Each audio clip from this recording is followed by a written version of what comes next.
好，弟兄姊妹，我哋咧今日再重講咧就係啟示錄嘅16章至到第19章嘅。咁咧一路以嚟咧，我哋教會呢幾個月咧都係講到啟示錄。咁好多時咧喺啟示錄裏邊咧，我哋就話宣告咧就係主嘅審判，主耶穌快來啦。但係其實有另外一面咧，亦都係會再講嘅，就係話不單係主會審判，主再來。其實呢個時候俾我哋睇到啟示錄嗰個嘅各樣事情發生，就係特別講到神嘅拯救，佢係不斷嘅係呼喚人咧係回轉同埋拯救我哋。讓我哋咧首先有個短嘅祈禱。親愛主，我哋就係將今日全然交俾你，因為係聖靈你嘅作工，因為你嘅話語係真係可以清潔我哋嘅心，同埋俾我哋勇氣向前嘅。所以咧，求你教導我哋，就係open to 你嗰個心意嘅改變。奉耶穌基督得聖名求，阿門。好。咁咧之前咧係講到咧係即係七印啦、七號同埋七碗。咁好簡單咧，講到七印咧就係一個即係喺世上我哋每一個人都要經歷嘅試煉嚟嘅。七號咧就係一個警告，而一個七碗咧就去到一個完全嘅審判。所以咧係逐層逐行咧，我哋咧有傳道人講到咧，即係好似一個停車場嘅泊車咁樣。我中意去呢個 analogy，即係逐層逐層嘅一路嘅嚴重落去。但係到最收尾我哋睇到咧，不信主同埋背叛神嘅人咧都係會仍然褻瀆神嘅。咁我咧特別咧就講到咧，當呢啲七印啊、七號同埋七碗咧，都有7個天使長咧係會宣告呢樣嘢。呢啲係神嘅即係僕人嚟嘅。咁呢啲天使長咧，我就想咧講一講有其中嘅3個，因為我知道當中咧可能大家咧個爸爸媽媽都可能咧用呢一啲名字咧嚟到係俾你呢個名字。咁我好想你咧知道，原來父母有一個心意喺裏邊，原來呢啲天使長嘅名字咧都有神嘅召命喺裏邊嘅。第一個天使長就係叫 Michael 啊，就係米迦勒啊。米迦勒咧就係守護咧伊甸園嘅一個天使長。但係喺我哋啟示錄裏邊，佢又再次出現喎。佢就係嗰個咧同巨龍。嗰個巨龍就係同撒旦魔鬼啦嚇，佢就係有份咧係參與咧呢個爭戰嘅。所以咧 Michael 呢個字咧，如果你有呢個名字嘅時候，佢對於嗰個神嗰個嘅主權啦、良善啦，同埋咧佢對於呢一個evil 啊，對於呢個撒旦嘅力量咧，佢係特別咧係敏感嘅，同埋咧係喺隨從咧係神嘅軍隊裏邊嘅。嗱，第二個名字咧第二個天使長咧就叫做 Gabriel 啦，就係加百列。加百列咧就係一個神使用佢咧係傳信息啊，同埋咧係警戒嘅工作嘅一個天使長嚟。佢好忠心嘅。我記得咧就係喺呢一個主耶穌當年咧就係未出世之前咧，就係喺童貞女瑪利亞，就係呢個 Gabriel 嘅天使長咧，係同瑪利亞講：你要懷孕生子，聖靈喺你嘅身裏邊咧就係作工，就係咧我哋嘅主耶穌基督喺嗰度出世。咁呢個咧就係一個忠心嘅傳信息嘅 Gabriel 呢個天使長。第3個咧就係 Raphael 呢個天使長咧，就係叫做拉斐爾。咁有陣時我哋咧都唔清楚佢係點嘅，但係咧喺呢一個約翰福音嗰度咧，我哋有一個特別講到咧話有一個叫畢士大池。嗱，畢士大唔係話佢好細咁解，係不要個畢，人事個事。應該係士兵個士，對唔住，係士兵個士。咁咧呢個畢士大池咧就係講到咧，就池水攪動嘅時候咧，咁若果你病人落去咧，就會被醫治啦咁。咁呢一個嘅話池水有天使攪動咧，就係呢一個天使長啦，就係拉斐爾 Raphael 嚟到做呢件事。咁即係話佢有神俾佢有醫治能力嘅。咁我哋咧睇到呢啲天使長嘅時候咧，我確實讚嘆，就係咧神實在係愛我哋每一個人。佢話我哋喺詩篇嘅第8篇，佢話人係比天使係微小一點咋，卻比我哋咧主耶穌基督嗰個嘅救贖嗰個恩典，係賜我哋尊貴榮耀為冠冕，係委派我哋管理世上神所做嘅一切嘅造物。哇！你話我哋神係幾咁愛我哋咧？係咪不斷嘅係拯救，不斷俾我哋呢一個嘅尊榮咧？嗱，喺一個印同埋號同埋碗裏邊咧，其實我哋嘅上帝都會一路發出咧聲音，叫我哋世人回轉。咁我咧就想同大家即係記下咯，點做？我喺公福嘅團契裏邊咧，我哋都有崇拜嘅。咁裏邊咧，我就教同佢哋一齊分享啦，點樣樣記咧比較容易啲。我話第一印咧，通常咧就係講到白馬嘅。白馬咧就係征服咁解啦。咁即係話咧，當時即係而家呢個時候，當我哋有白馬出現嘅時候，就係國會攻打國。跟住紅馬啦，就係即係代表流血咁嘅，就係民要攻打民。跟住咧黑馬咧就係講到天昏地暗，就係所以講到咧就係多處嘅地震同埋飢餓嘅。跟住灰馬，有陣時有啲人唔知即係點樣記呢個號咧，呢個信號。你諗下人過身之後，其實皮膚咧係變灰色嘅。咁即係話咧嗰陣時出現嘅灰馬就係一個瘟疫死亡啦。跟住第5個印咧就係信徒受逼迫啦。第6咧就係呢個天地咧係大變嘅。咁呢一層咧，呢一個嘅呢個信號嚟到，呢個試煉嚟到嘅時候，若果人再唔悔改咧，就會再經歷第2個啦，就係7號啦，就係講到咧7號同埋7碗咧有一個嘅少少嘅關係嘅，就係咧當我哋睇到咧就我哋嘅神咧點樣去審判咧埃及當時嘅法老王嘅時候咧，呢個號同埋呢個碗咧裏邊所講裏邊嘅嘢咧係相似嘅。嗱講到號嘅時候咧，就講到地嘅1/3咧係會燒毀啦，跟住咧江河咧嘅1/3咧裏邊嘅活物同埋咧河水咧係會變苦啦，跟住咧就講到日月星辰1/3都係會被擊打嘅，跟住又講到信徒actually 係講到咧蝗蟲之災啦，同埋最後咧講到咧人咧彼此咧廝殺1/3嘅。咁如果人再唔悔改喎，喺呢一個嘅警告裏邊喎，就會經歷咧7碗啦。7碗咧就係全部嘅人咧都會咧受毒瘡所害，跟住咧海同埋河嘅活物咧都會咧係盡毀啦。並且咧個水咧唔係變苦啊，係變血啊！而家講到，跟住咧講到咧炎熱咧係靠人嘅，跟住黑暗咧就呢一個遮天。咁仲有最收尾咧就係講到咧呢個哈米哥吉多頓大戰嘅。咁啊，我哋一睇一睇咧講到話煮快嚟嘅時候咧，喺4碗裏邊咧，其實咧我哋嘅天使咧已經咁叫啊。佢話咧原來炎熱咧係喺度烤緊人啦。你話咧你要悔改，但係呢度講到好明顯講，佢話人咧係並不悔改，亦都唔將咧榮耀歸俾神嘅。到第5碗天使講嘅時候，黑暗嚟到嘅時候啦，人都咬自己嘅舌頭嘅時候，佢繼續咁講，佢話人咧係繼續係褻瀆天上嘅神，並不悔改所行嘅。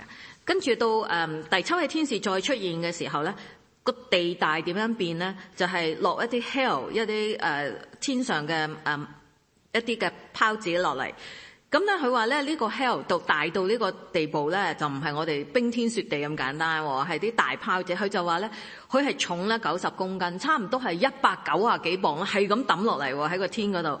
咁到最後尾佢哋講一句，佢話咧無論神點呼喚人悔改嘅時候，佢話最收尾喺16章嘅17同埋21節，佢話人咧都係喺度繼續褻瀆神嘅。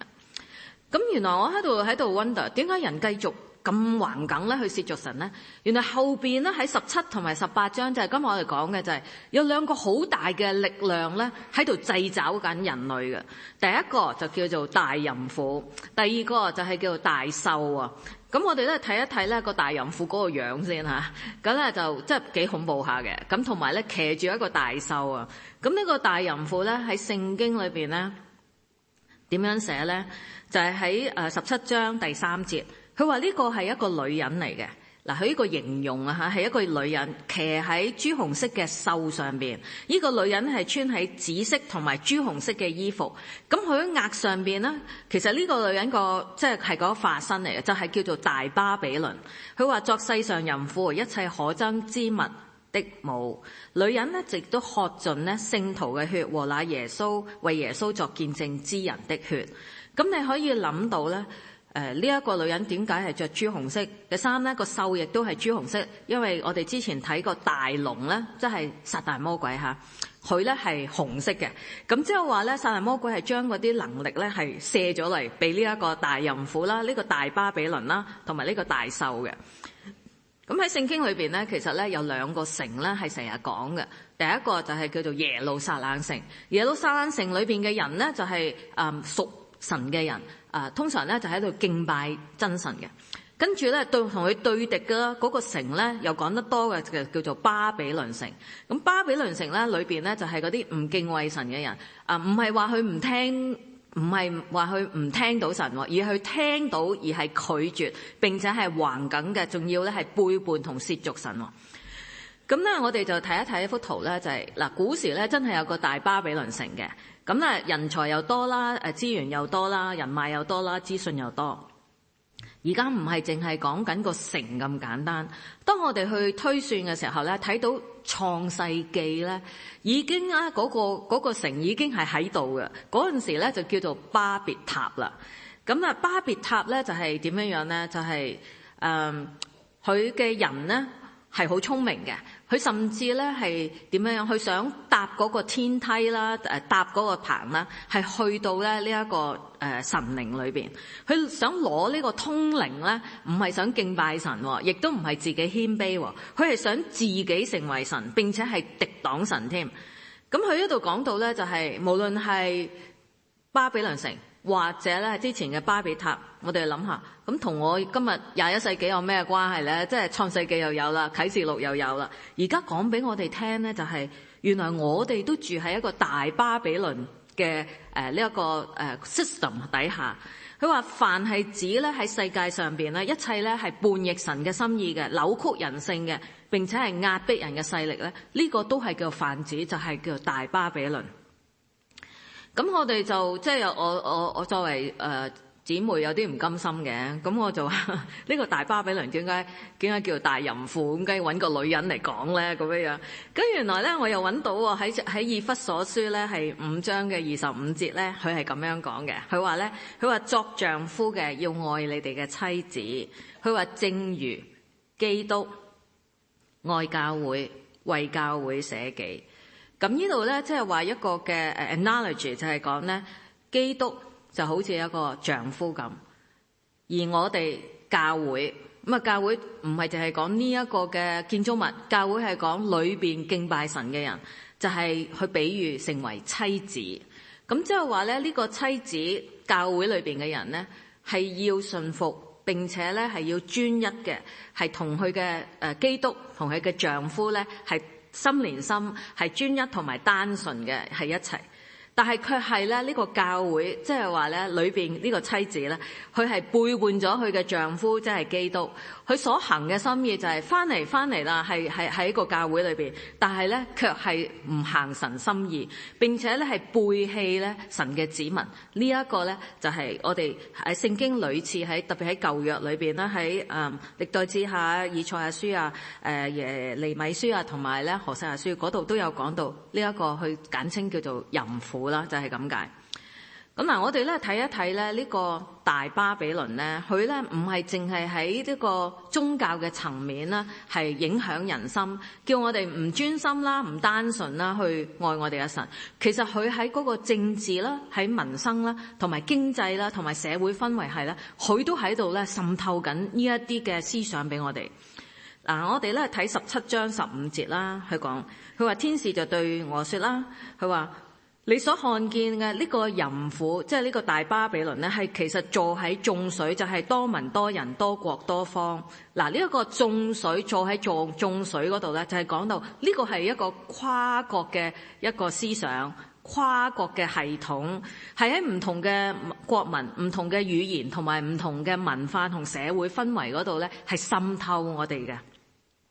18章2節咧，佢仲講，佢話咧，佢唔係淨係喺一個地方喎，佢話佢咧點樣犀利厲害法咧？佢話佢成了鬼魔嘅住處和各樣污穢之靈嘅巢穴，並各樣污穢可憎之雀鳥的巢穴。咁呢一個意思即係話咧，佢雀仔咧就喺個巢嗰度會點咧？佢會生同埋滋生好多一竇竇嘅雀仔嘅，佢會助養啦，同埋咧係會發酵嘅，喺度蘊藏緊呢一啲嘅力量咧，係會咧散播出去。仲要雀仔有一樣嘢就係佢唔係停留喺嗰笪地方，佢會識飛噶嘛，即係話佢咧 globally 咧喺全世界都會影響我哋嘅。嗱，我哋繼續讀咧，就係神點樣睇呢一個嘅力量咧？呢個叛逆神啦，同埋咧喺度喺度阻攔扭曲人性呢一個咁嘅力量咧，喺跟住嘅第5節咧，佢話咧呢一個嘅大巴比倫呢個大淫婦咧，佢罪惡滔天，佢嘅不義咧係神已經想起來了，即係話咧雖然佢好似有形無形嘅敵擋神，但係我哋嘅神咧原來係已經一路知道。佢話呢一個大巴比倫怎樣待人，也要怎樣待他，按佢所行嘅，神係會加倍嘅係報應佢嘅。咁呢個大巴比倫究竟有啲乜嘢？係點解要即係去做咗啲乜嘢咧？佢話咧，佢淨係點樣去榮耀自己。第7節，佢話咧，佢怎樣嘅奢華，英文即係話 glorify herself， 即係話佢將所有嘅榮耀偷咗上帝嘅榮耀。仲有一個咧，佢就話我坐了皇后嘅位，並不是寡婦，決不至於悲哀。意思即係話咧，佢自己坐喺嗰個皇位嗰度啦，即係控制緊啊生死大權啊 self-indulgence， 自己即係好快樂。有一句咧，我就第7節咧，佢嗰度講決不至於悲哀。後尾睇翻原文嗰度咧，佢英文就講 avoidance of suffering， 即係話你信咗呢一個大巴比倫系統啦，喺呢一個嘅操縱底下咧，你會唔想咧去受苦嘅。即係話你信咗呢個系統嘅時候咧，就係會覺得你原來跟住佢咧就擔保你一世平安嚇，同埋咧係順風順水嘅。OK。咁我哋咧亦都係睇下第9節啦。有啲乜嘢人咧喺呢個大巴比倫嘅底下係受控制嘅咧？第9節就係講到有君王啦，11節就係客商啦，15節就係販賣嘅，而17節就係船主同埋坐船嘅。咁即係話咧嗰啲想賺錢嘅啦，海陸空裏邊啦，想做生意嗰啲啦，同埋咧係想擁有更多人都受呢個大巴比倫呢一個嘅 system 咧係影響嘅。咁第10節咧，佢就講到神嘅審判。佢話：哇，你好似好犀利咁，好似風調雨順咁。但係佢第10節佢就話：哀哉，哀哉，巴比倫大城。佢話堅固嘅城，一時之間你嘅刑罰就嚟到啦。跟住15節又話：哀哉，哀哉，大城。跟住19節話：哀哉，哀哉，大城。跟住再講你嘅一時之間就成了荒場。嗱，當聖經咧 repeat 嚟講一句話：哀哉，哀哉，哀哉，即係話你死定啊，你死梗啊，你一定死嘅。死嘅意思即係話神係一定審判你嘅。咁跟住咧，你話啦，喂，有咁多人咧係 back up 呢一個大巴比倫喎，正話又講到有君王、有客商啊、有船主啊、販賣，喂，嗰啲全部經濟效應嚟嘅喎，一定係會 buy 佢啦。若果神喺度審判，但係竟然咧喺19章9節、11節、15節同埋19節咧，佢用一個字。佢哋遠遠嘅離開，望住呢個大巴比倫城被神咧去懲罰，並且咧佢個形容詞就話佢哭泣悲哀。嗱，哭泣悲哀唔係講佢有同情心咁解，其實佢哋喺度諗，弊啦，我今日嘅財路已經斷咗啦，我從前所倚靠嘅大巴比倫，原來今日咧到頭來咧係完全係崩潰嘅。並且呢個崩潰你會知道咧，係原來上帝係有一個嚴重嘅懲罰。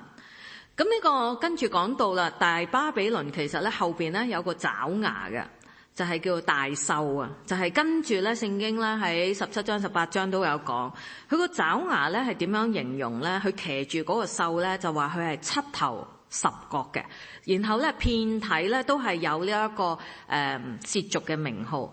嗱，喺聖經裏邊咧講到7頭咧，好多時咧就係講到咧7座山啦，嚇7字咧係講，即係好多時我哋都知咧呢個名字咧係講係完全普及嗱，但係唔係代表完美喎，因為咧佢係套用咗咧神嗰個嘅完美同埋全能，反而咧佢咧喺度做緊咧就係人為嘅一個嘅國度啊，就係7頭咧喺歷史學家裏邊咧，特別咧係講到咧有幾個國咧係出現過嘅時候咧係敵擋呢一個神嘅。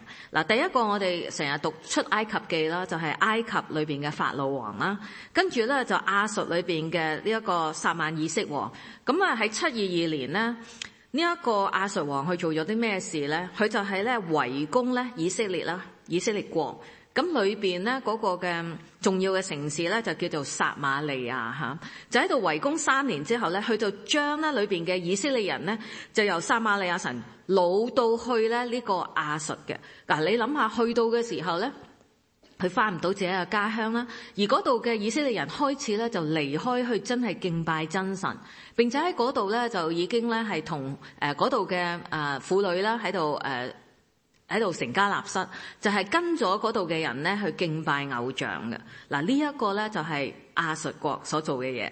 跟住就係巴比倫啦，巴比倫國咧就係尼布甲尼撒王。咁尼布甲尼撒王咧就係喺南國咧嗰陣時咧就係猶大國，佢就點樣咧係輿論嗰度嘅所有嘅百姓啦，甚至咧喺嗰啲王面前咧，我哋睇到嘅就係咧點樣咧係嚟到去刑罰佢哋啦，同埋咧係點樣殘酷嘅殺害佢哋。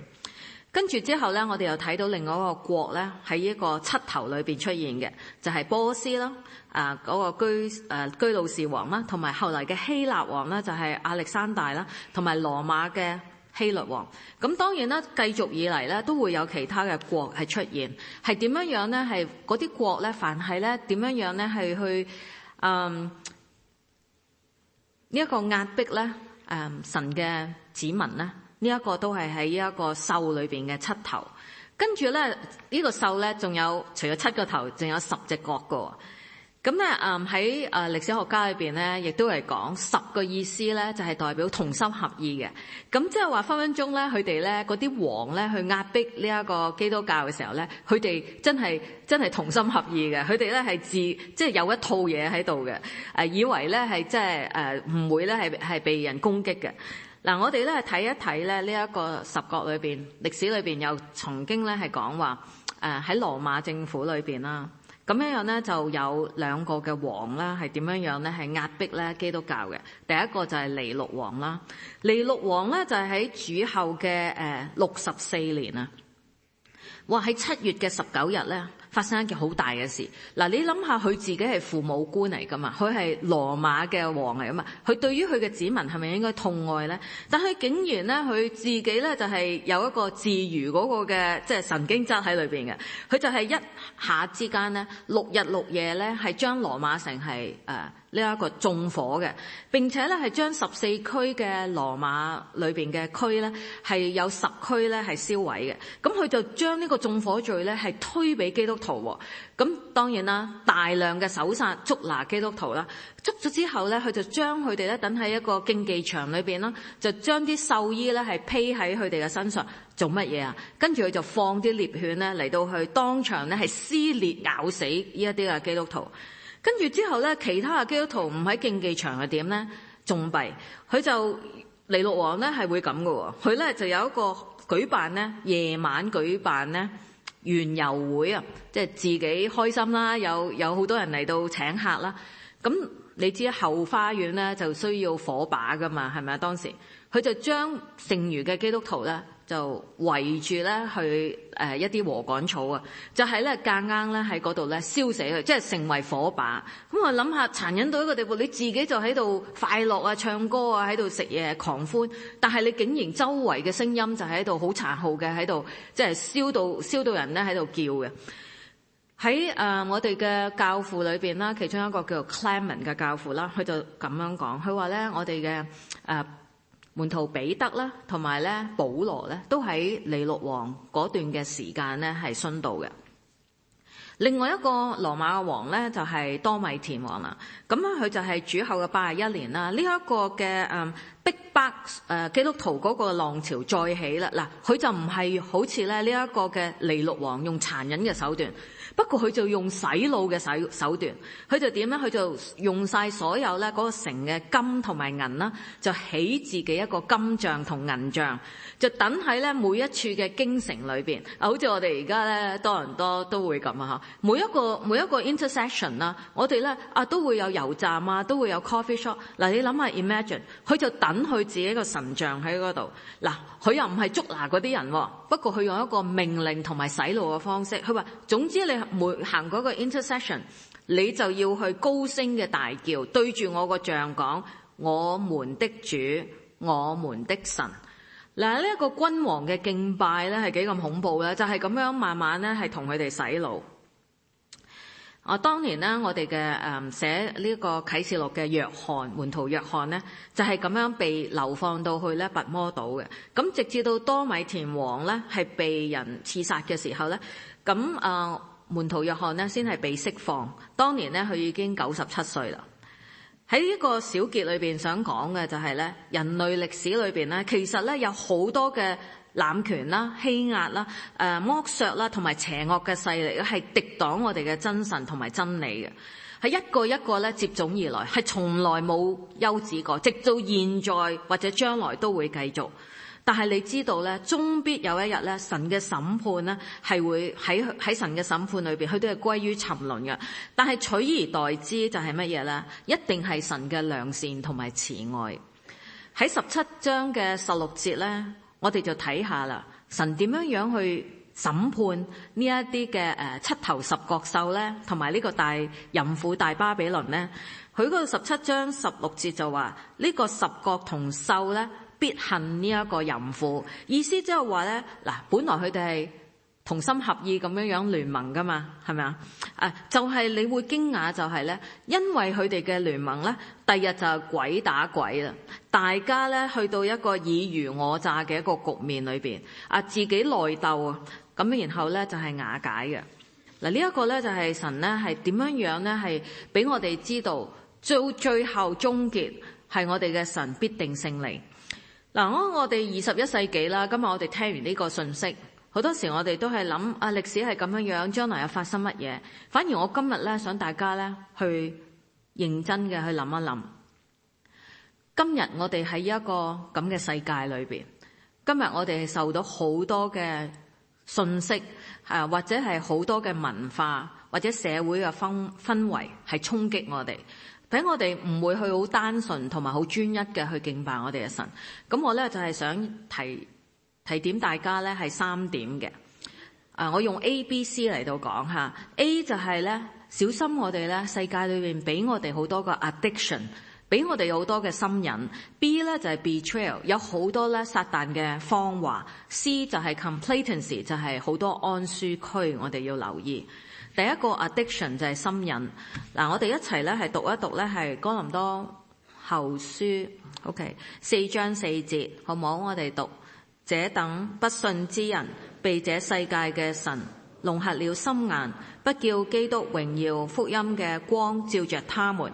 基督本是神的像，係哥林多後書4章4節。嗱，呢度講咧就係咧心癮啊，係乜嘢咧？撒旦魔鬼有陣時候咧就係用呢一樣嘢咧迷惑我哋。咁我淨係講一個例子，就係貪婪。有陣時咧就係咁嘅。當然啦，我哋咧話咧手停就口停，咁我明嘅。大家咧都會揾食嘅。而家越嚟越揾食艱難添，好多咧基本嘅需要，我哋人係要努力去呢個爭取嘅。但係當你咧點樣知道自己去咗人性嘅貪婪呢個心癮嗰度，就係你容讓自己擁有嘅比你需要嘅係更多，而且你嘅搏命同埋係不理性嘅，每日喺度盤旋點樣咧係賺多啲，或者咧係使多啲，甚至係豪多啲嘅時候咧，呢個就落咗呢一個嘅試探裏邊。聖經裏邊咧有一段說話咧係鼓勵我哋嘅，佢話咧喺提摩太前書6章6節。然而敬虔加上知足便是大利，所以唔係你使幾多或者賺幾多，其實係你個心覺唔覺得知足，同埋敬虔嘅意思即係話你知唔知道供應俾你嘅係上帝自己呢？你會唔會每一日都以一個感恩嘅心嚟到去回報神嘅恩典呢？喺一個華基家信裏邊啦，呢個就都係真人真事嚟嘅。呢個姊妹咧就寫咗俾我哋睇，咁出邊其實都有啲華基家信喺度嘅。不過前幾年咧，我就睇咗一個咁嘅故事，佢就話咧佢想分享出嚟。當然啦，冇寫佢嘅名字或者乜嘢。不過咧呢個都係一個好悲涼嘅一個故事嚟嘅。佢話佢同佢嘅孩子啦，就同佢嘅丈夫被佢個丈夫安排嚟到加拿大移民啦。嚟到呢度好辛苦啦，因為又要搭巴士啊，冬天雪地啊，又要租人屋啊咁樣啦。咁亦都可能從前佢有阿姨咧係幫手嘅，咁嚟到呢度就要自己做啦嚇。咁佢丈夫咧好痛錫佢啊，咁就同佢講，佢話咁啦，我哋咁捱落去都唔得嘅，不如咧我而家就翻去我嘅原居地嗰度，我就會咧係賺錢，你就同我仔留低喺度。佢就誓言，佢話咧我賺夠100萬咧，我就會翻嚟噶啦咁。咁啊真係2年之後，佢話哇真係可以賺夠100萬喎。咁100萬之後咧，佢就同個妻子買咗屋啦，買咗車啦，各樣都有。跟住佢又同個妻子講，佢話咧咁嘅，而家止水咁樣啦，咁用都係唔夠嘅。佢話咧我就會，你俾我去多幾年，我就賺夠200萬，我又再翻嚟。咁我妻子又勸佢，佢話而家我哋都有屋有車啦，使唔使再去咁辛苦？呢個丈夫咁樣話，佢話咧我會買一架更好嘅車，性能更好，我會買架更大嘅屋俾你。所以咧2年之後佢又走咗啦。跟住之後咧好幾年咯，音跡音訊全無。呢個太太咧就好掛住佢，就同佢孩子啦，就諗住咧俾一個 surprise 一個驚喜咧俾個丈夫，靜靜咧喺暑假裏邊去翻去探佢。點不知佢打開屋企嘅大門嘅時候咧，呢一個嘅驚喜咧，竟然係變咗一個好震驚嘅情況。好多時我哋都想五子同堂嘅，即係話有銀子、有屋子、有車子、有妻子、有兒子。但係好多時就係因為我哋喺嗰個瘋狂嘅同埋不理性嘅搏命當中咧，就係雖然有銀子、屋子、車子，但係卻係取代咗嘅就係一個真情同埋親情啊！喺第二樣嘢咧，喺呢個大巴比倫嘅世界裏邊，我想同大家咧係提防嘅，一齊都勸勉，就係 betrayal。撒旦魔鬼好多嘅謊言同埋欺騙咧，係出賣我哋嘅。約翰福音8章44節，佢話：你們係出於你們嘅父魔鬼，即係主耶穌控告呢個魔鬼。佢話：你哋嘅父嘅私欲，你哋偏要行。他從起初係殺人嘅，不守真理嘅，因佢心裏邊沒有真理。佢說謊出於自己，因為他本來就係說謊，也是說謊人之父。魔鬼撒旦有陣時喺我哋社會氛圍裏邊係一個大騙子。我俾大家睇一個圖畫啦。咁我最近咧行過一個 highway 睇到嘅，佢話 Don't get a divorce, just get a bigger house。呢句說話咧，真係令我諗一諗啦，即係當然佢 catch 到我個 attention 啦，咁但係我喺度諗話，喂，呢句說話係咪真嘅咧？佢唔係為咗我哋嘅婚姻着想，其實佢即係意思話你買間大屋啦，一個住 A 房，一個住 B 房，總之一個住樓上，一個住樓下，總之少啲出聲，少啲見面，咪少啲爭執咯。夫婦關係就係咁。最近講下咩叫做即係婚姻裏邊嗰個嘅分手啦吓。咁咧當然啦，第一年結婚嘅初婚嘅，咁好多時佢哋都因為生活習慣啊，唔能夠協調啊，同埋唔能夠磨合，好多時咧離婚率就係高嘅。但係第二個離婚率高嘅咧，就係空巢人士，特別係退休人士。嗱，退休人士我就唔係講話大家要爭住用個廚房啊，爭住好耐，爭住睇個咩嗰啲 show 啊，咁我唔係講呢啲，我係講咩叫空巢。空巢原來咧，俾我今日睇到就係真係個巢係空㗎。點解咧？咁兩個退休人士唔係喺度爭緊廚房嘅咩？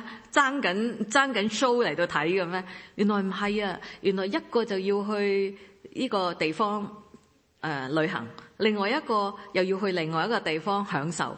咁啊各有各，大家去唔同嘅地方，同唔同嘅朋友，但係大家咧都唔會有呢一個相連或者係對話嘅，咁就係真係嗰個就變為空巢啦。大家弟兄姊妹，我都覺得啦，我哋大家要互相嘅勸勉啦。若果我哋落喺呢一個即係廣告呢一個嘅大話裏邊，以為咧有間大屋啦，有晒所有嘅物質供應啦，每日咧係俾家用大家啦，咁就以為係一個婚姻關係嘅時候咧，我哋確實咧喺個人情嗰個度咧，同埋婚姻裏邊落咗一個大騙子嘅道理裏邊。跟住第3點咧就係 complacency， 就係安舒啦。我哋咧就讀一讀呢一段經文，就喺箴言嘅1章32節。佢話愚昧人背離正道，自招滅亡；愚頑人逍遙自在，毀掉自己。箴言1章32節，呢一度話逍遙自在咧，即係佢個英文係話 complacency 啊，即係話好安舒咁解啊，好唔使做咩代價嘅，最好就 minimum 嘅 commitment 或者 minimum 嘅 requirement 就得啦。喺上個月嘅會員班裏邊咧，我就即係通常我哋都有一句開始嘅，即係問啊，點解你會嚟我哋城北啊，成為我哋會員啊？咁好多時都話我哋城北有啲咩吸引你啊，或者有啲咩好處啊，即係俾到你咁想加入咧咁。嗱，有一對嘅夫婦令我真係大開眼界嘅。佢話咧，今日我成為會員咧，我再唔會問咧，就係城北對我嘅屋企、對我嘅家有咩好處，反而我今日咧立志成為你家裏邊嘅會員嘅時候咧，我會反而問咧，我究竟可以做啲乜嘢嚟到配合城北你個家嗰個嘅神俾我哋嘅使命目標咧？佢倒翻轉咁同我講話，我唔想再問咧，即係城北對我有咩好處，反而我會問，我究竟可以做啲乜嘢嚟配合你嘅教會嘅成長，同埋神成日同你講嘅5個使命目標咧？咁提摩太前書咧第3章14節就提醒我，佢話教會係真理嘅柱石同埋根基，城北教會、城北華人基督教會就係神嘅真理嘅柱石同埋根基啊！我哋點樣嚟到配合同埋咧，同我哋呢一個家裏邊嘅每一個嘅會員一同去成長，係行出神嘅使命目標咧？到最後咧，有一點咧喺7章同18章之前咧係提到嘅。佢話咧，他們與羔羊爭戰，即係話佢嗰啲 opposition 嘅人啦，就同呢一個主耶穌，就係我哋嘅羔羊爭戰。佢話羔羊係會勝過佢哋嘅，因為羔羊就係萬主之主、萬王之王。同着羔羊嘅就係同着呢個耶穌基督一齊去爭戰嘅就係咩咧？就係嗰啲蒙召嘅、被選嘅、有忠心嘅，也都得勝。即係我同你今日喺度崇拜嘅人，如果你話神係被我哋係蒙召嘅，我哋係被選嘅，我哋有忠心嘅，我哋原來喺呢一個大巴比倫嘅世界裏邊，我哋對呢個撒旦魔鬼裏邊，原來唔係孤單嘅，原來係主耶穌羔羊係同我哋一齊嘅。嗱，喺18章嘅4節咧，佢咁講，佢話咧，我聽見一個聲音從天上說，我嘅民啊，即係主耶穌係叫我哋，佢話我民，你喺呢個巴比倫城裏邊，佢話喺呢個城裏邊，你出嚟啦，免得同佢罪上有份，受他所受的災殃。嗱，神唔係叫我哋而家離開咗呢個世界，反而話你喺世界裏邊，但係你可以唔好為咗世界呢一個嘅價值觀而活嘅。我哋要超脫呢一度，去翻我哋嘅上主嗰度。我想同大家講咧，安舒呢一個嘅觀念。如果我哋今日嚟呢個崇拜裏邊咧，我哋話係敬拜萬王之王、萬主之主咧，咁我明白嘅，大家咧都可以咧講到話，我 in time 嚟到呢一個崇拜。我今日咧係星期日嘅9點鐘，我嚟到呢一個崇拜裏邊，我9點鐘就坐得定定咁坐喺個位。我今日學識一樣嘢咧，如果你9點鐘嘅崇拜9點鐘先嚟咧，呢一個叫做緊緊趕到嚟崇拜嘅 ，You are just in time。我學識咗咧，嗱，我自己都有4個細蚊仔嘅，我對己嚴，但係我學習對人寬。我夜晚咧係點樣咧？免得我咧係遲到嚟到崇拜。我嘅細蚊仔自細嘅時候，淨係星期6晚。佢係會着定星期日翻嚟崇拜嘅衫，係爭對襪未着嘅啫。點解咧？因為我話俾佢聽，我免得你用任何嘅藉口，又話換睡衣，一陣間又話揾衣服，又係所有嘢。我哋嘅早餐全部係包裝好，就喺車度即刻食。我哋話唔好遲到嚟到崇拜。你係緊嚟到崇拜，若果你係9點鐘先 show up 喺呢一個地方，我先問，我哋返學，我哋返工，開會啦，開課啦，老師已經喺個 screen 度出晒嘢，會唔會你突然間咁衝入嚟咧？呢個叫做 in time 嚟到崇拜。我學識咩叫做 on time。on time 就係我預早5分鐘，預早10分鐘，我個心靈已經打開，預備去呢一個回應今日嘅信息，回應今日喺崇拜裏邊。因為萬王之王、萬主之主今日同我有一個咁嘅信息嘛，特別係聖餐嘅主日，特別係聖餐嘅主日，你會唔會親自嚟到呢個禮堂去迎見我哋嘅神呢？喺啟示錄嗰度咧，佢咁講，佢話成個啟示錄嘅信息咧，話俾我哋聽，喺任何嘅時期、任何嘅處境，其實神嘅拯救同埋呼召咧，都係從未係間斷過嘅，直到主耶穌再嚟嗰日，直到呢個歷史嘅終結。今日喺一個台上邊，啟示錄就係呼籲我哋真係好好嘅跟隨主。如果你話自己係一個忠心良善嘅僕人嘅時候，我好希望大家跳出你嘅安舒區，先由崇拜嗰個嘅聚會開始，預早嘅好好嘅準備翻到嚟。好，我哋一同起立，有個結束祈禱啊！